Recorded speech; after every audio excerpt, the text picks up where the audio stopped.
Welcome to Clint FX. What is Forex? Forex is an acronym for foreign exchange. Foreign exchange happens whenever you exchange one currency for another.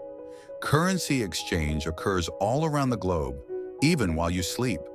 In Forex, $5.3 trillion is traded daily, making it the largest and most liquid market in the world, which means that importation and exportation that happens between countries are all facilitated by foreign exchange.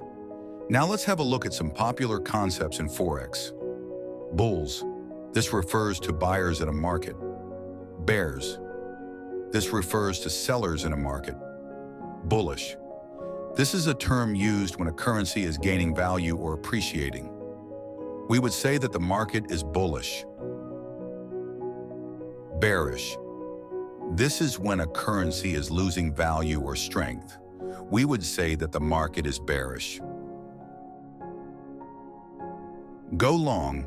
This means that you should place a buy trade. Go short. This means that you should place a sell trade.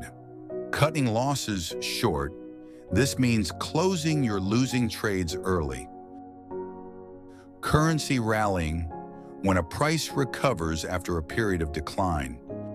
Currency plunging, when a price falls from its previous value. We have come to the end of this video. If you gained value, comment more, hit the like button, and subscribe.